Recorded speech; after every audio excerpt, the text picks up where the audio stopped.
Welcome to U.S. News Source Channel. Violence of the operations on the Donbass front has increased. Russian soldiers cornered.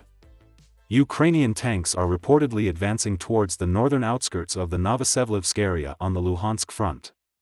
Operations continue without slowing down to gain dominance on the Svatov-Kremenna line on this front and retake these important areas. Moreover, it was observed that the clashes between an armored group of Ukrainian and Russian soldiers on this front increased. This war between the two armies began to intensify on the northern outskirts of the front. Ukrainian armed forces are also advancing towards the eastern front, which creates an additional possibility for Ukrainian forces to reach key areas. In addition, the course of the war for both armies on these fronts became quite challenging. It is stated that Ukraine has accumulated additional troops on this front and is preparing for new operations. At the same time, successive explosions were reported in this Luhansk. Again, important Russian military points in the region were hit. According to the statements, the headquarters of the mercenaries of the Russian Wagner group on this front were attacked. Big explosions took place in this headquarters in the Kavdiivka region.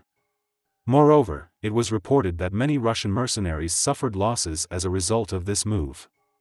It is known that these soldiers had a very difficult time against the Ukrainian forces in recent days. It was even reported that these soldiers, who suffered serious losses every day, were now looking for a place to escape and their situation at the front had become critical. It has also been reported that the Russian forces have started to intensify mandatory mobilization measures as a last resort to replenish their troops in the Severodonetsk region on this front as well. According to the statements, due to the inadequacy of the Russian soldiers in the Severodonetsk region and the gradual decrease, the mandatory mobilization measures of Russia in this front are being increased. It was even stated that in the Krasny Luch region, the units that distribute the recruitment notices and take them to their headquarters have begun to increase patrols. Increasing operations on the Donetsk front are pushing the Russian troops. Explosion sounds came from the front again. Intense clashes and strong explosions, especially on the Bakhmut front, put a great deal of strain on the Russian soldiers. This time, it was reported that the Russian military logistics points going to Bakhmut were hit. It was stated that the railway and road bridges used by the Russian military leading to this critical area were hit. It is seen that the Russian troops, who could not withstand the precise moves of the Ukrainian army, began to lose their dominance in the region. Having to withdraw slowly from the region, the Russian forces are cornered. It was also reported that the hit railway bridge was located near the Podgornoy region under the control of Ukrainian troops, while the road bridge was located on the northern outskirts of the Bakhmut region and was blown up as a result of accurate moves. These two bridges, which have been used by Russian troops for a long time, were used to carry out attacks in the western direction. However, it is estimated that Russian troops will experience serious logistical problems on these fronts after the successful moves of the Ukrainian army. This may even require them to leave the area completely. Moreover, it is known that these important regions are very important for both countries. This causes the violence of conflicts to increase even more. It has been reported that the Russian military points in the Gradov region on this Donetsk front were also shaken by the attacks of the Ukrainian troops. Ukrainian forces, which have been bombarding Russian military points in this region with artillery and HIMARS for a while, are destroying many Russian military points every day. Moreover, it is known that the Russian forces suffered great losses against the Ukrainian army, which carried out strategic attacks from different directions. Russian troops, on the other hand, need to move west to prevent these attacks.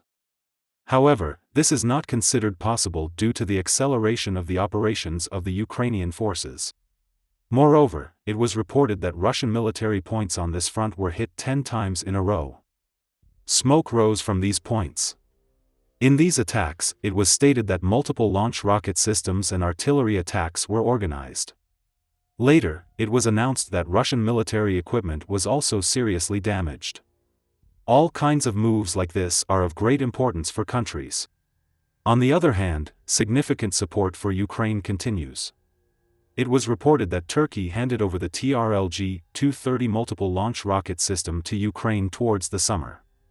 This time, it was stated that what kind of missiles could be transferred to the Ukrainian troops was discussed. According to estimates, the range of these missiles is 150 kilometers.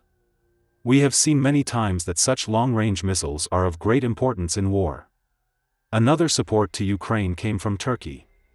It was stated that Turkey transferred an unknown number of TRLG-230 multiple launch rocket systems to Ukraine in the summer months. It is said that Turkey may hand over the Ukrainian armed forces and such missiles. These missiles are known to have a range of up to 150 kilometers. In addition, Slovakia has started preparations to deliver MiG-29 jets to Kiev. Slovak Foreign Minister Rastislav Kacer reported that the MiG-29 is ready to be delivered. He also stated that they are in contact with NATO partners regarding the procedure. Emphasizing that they also talked about this issue in the last meeting with Ukrainian President Volodymyr Zelensky, Kacer stated that later on, they will work to realize this with the help of the United States. At the same time, Germany announced that it will deploy Patriot air defense systems on the Polish-Ukrainian border in the coming weeks. According to the statements from Germany, these air defense vehicles will be used to intercept targets that threaten NATO. According to some officials, these systems may actually be deployed to track Russian missiles. In addition, it is thought that their effectiveness in intercepting attack missiles will increase considerably, thanks to their integration with the Hawk, NASAMS and IRIS-T defense systems used by the Ukrainian Air Forces. In addition, these defense systems can be used to destroy cruise missiles on the Western Front. As it is known, these Patriot air defense systems were normally at the airport in the Rzeszów region until now. But such measures also show that countries are taking action. At the same time, it was stated that the capabilities of these systems are sufficient to repel possible attacks against Poland. However, he may also think that the decision to place these systems on the border of NATO countries is a support for Ukraine. It has been a matter of curiosity whether Russia will take measures against this move. It is known that all kinds of support for the war is of critical importance and greatly affects the course of the war. Moreover, thanks to such supports, the war can progress in favor of Ukraine. For these reasons, it is very important that the aid continues to increase. President of Ukraine Zelensky, in his statements regarding this aid, reminded that the duration of the war against international partners depends on the amount of support provided. Also, Zelensky explained that he does not know when this war will end and they are fighting for the whole world. He stated that the most important thing in the war was that the United States and all other countries did not cut their support and understood the purpose of the war. He also stated that the United States is a leader in the support provided and that the situations in the war would be much more difficult without this country's aid. Stating that even when the war will end depends on these supports, Zelensky added that more help is needed. In the long run, if military resources start to run out on the Moscow side, it is known that there is very little country that it can get help from. However, if Ukraine gets more support, it will also experience an increase in its military resources. This will greatly affect the course of the war. Moreover, Moscow may even have to withdraw from this war for these reasons. For this, all kinds of steps to be taken in time and all kinds of assistance to be provided will be of critical importance for the fate of countries. If the successful operations and hits of the Ukrainian forces continue to increase, the progress of the war will become more difficult for the Russian soldiers. Moreover, Russia, which has suffered losses, may have great difficulty in compensating for these losses of military resources. Moscow, which has been dealing with many problems due to sanctions, will have to face major defeats if it deals with more problems. Now, the fronts on which both countries advance and the decisions they make about the war are of much greater importance. Neither side has any margin of error. We'll see what happens in the next few days. We have reached the end of another video. You can support us by liking the video. You can easily follow new videos by subscribing. I wish you all a war-free day. See you.